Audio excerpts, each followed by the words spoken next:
Hello, and thank you for joining us in this small breakout session about homeschooling dads.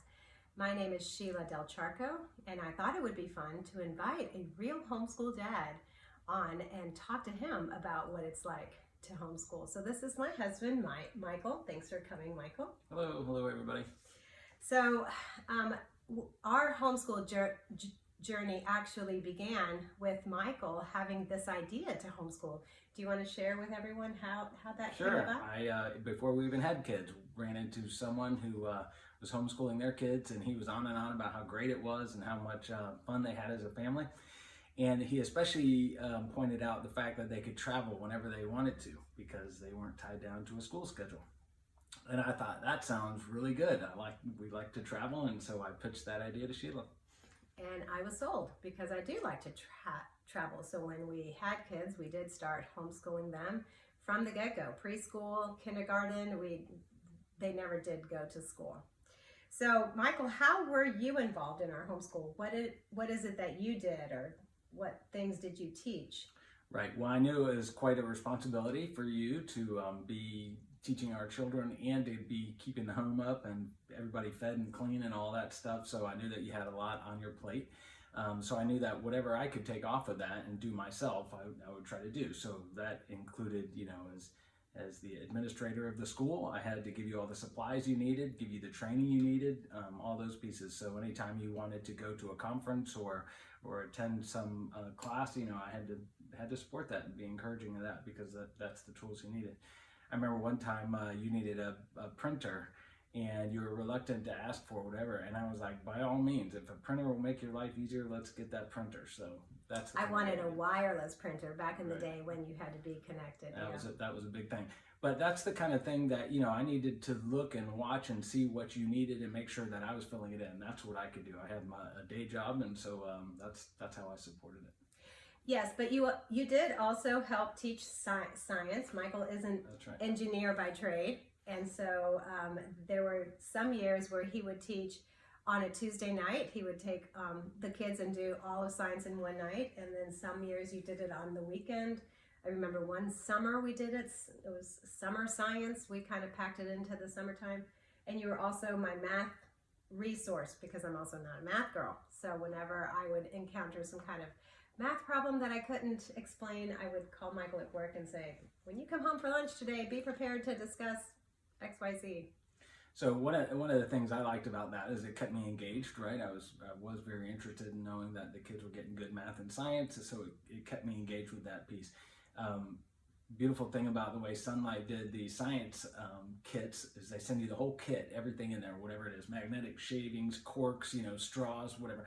It's all stuff that you might have around the house anyway, but when we had 2 young kids and I was going outside on a Saturday morning to do science experiments, I had a limited block of time where I could keep their attention. So having everything lined up in a box with the spine, I would run through a couple experiments a morning, and it was Sonlight really made it easy to have that set up like that. It was great. So I enjoyed that a lot, and I did enjoy the math very much, even though I found that I'm not a very good teacher, so it would take a lot of patience on my side. That wasn't my forte, but I did know how to get through it. Yeah. You would also do a lot of the read alouds at bedtime. Yeah, that's right. So, the stories are so good anyway. The kids don't know you're going to read to them at night anyway. Might as well be a good book, like a Sonlight book. And so that kept me engaged with what they're learning, whether it's American history or European history or whatever. So, yeah, that was really fun. By the end of the day, I was ready to hand the kids off, and I was willing to clean the kitchen myself as long as my husband would put the kids to bed. And so he would do the read aloud at bedtime for a number of years. So what were some of your best memories with homeschooling our kids? So, we actually did do the traveling thing when everyone else would go back to school in the fall. That was a great time to travel. And so we would hit the road. I traveled a lot for work, and so I could bring the kids with us. We would pack up the books and all the school. And so while I was off at a conference or whatever, Sheila would be doing school back in the hotel room. So those were always really good times. We did take a trip to Boston when you were studying American history, and I ran the Boston Marathon, so this was April, and you took the kids on field trips and saw, exactly the stuff you were reading about, and you went and saw it. So I thought, that is a perfect example for me of why homeschooling was really, really great for us. So those are some of the highlights. I remember too reading a book to Annie at night. She was probably in middle school, and she was, it had some controversial topics. We had a great discussion about what it meant and how we interpret that kind of stuff, and that was really the value of homeschooling to me. It was not just rote learning, but learning how to learn. So we could read something and we could take, exception to it, or understand the differences between that author's philosophy and our philosophy. So it was really, really helpful. Yeah. Tell them what Timothy said about math and numbers. Oh yeah, and so I'm an engineer, so he was struggling with it was simple math stuff, but I quickly knew that if you got algebra engaged in this, it would make the problem a lot easier. So I started to put algebra there, and he says, "Dad, you can't mix numbers and letters." And so I realized I was teaching it a little over his head, but he did eventually get to that. He graduated mechanical engineering from university, so he got into the letters and numbers eventually. Yes, he did. I'll never forget when he came out. He was in, I don't remember if it was high school or college, but he comes back and he's like, "Dad, I finally realized why they invented calculus, because unlike algebra, you couldn't have a linear change, you needed a rate of change, and that's really what calculus gets at." And I was like, boy, that guy, he gets it. Did you ever have any doubts when we were homeschooling that it would? Well, I mean, other than the days that were really tough and you were ready to send all the kids off to public school, yeah, those days were hard. There were certainly hard days. As far as doubts go, when you're starting off, you're not sure, is this thing going to work or not? It feels like a big experiment, and you only have one chance at this thing, right? You're only going to raise your kids once. So yeah, there was, I don't know if it was doubts, but you're a little nervous, you're a little scared about it. And fortunately, we had the hindsight of looking back on it, and man, it was fantastic. I think like we have people now when we're standing in the booth at Sonlight, and they'll ask us, what about high school? What about college and all that? And I'm like, how old's your kid? Well, they're going into kindergarten. And I'm like, that's a ways off. You can jump off that bridge when you get to it.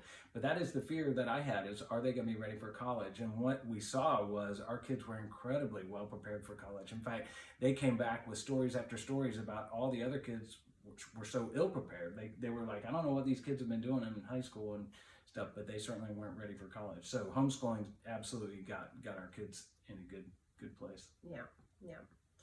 Yeah, so I work in the Sonlight booth sometimes, and Michael will come and work with me a few times, and he does like to encourage dads. So what do you tell those dads when they come into the booth and they're usually hanging back, and the wives very often will be engaged and the dads won't be? So I can just engage them. We have the benefit of hindsight. We're looking back at it and seeing how wonderful it was, and so I'll just encourage them that, man, support your wife in this and help her understand the value of what you're doing. Create a mission statement that you guys can believe in together, because you're in this together. So those kinds of things are really, I think, important for the dads to get engaged and to be supportive. But yeah, it's fun. It's fun talking to the dads in the booth, and like I said, having the benefit of hindsight is really, really a great place to be. Yeah. So our three kids, we homeschooled them. They are through college. They are done, all three of them. So we do have the wisdom of hindsight that we can say that it really does work. We encourage you. Yeah. And we wish you the best. Yeah, enjoy. It's a great ride. It's a tough ride. Some of those uphills and even the downhills where you're going fast and it's scary, but it's still really worth it.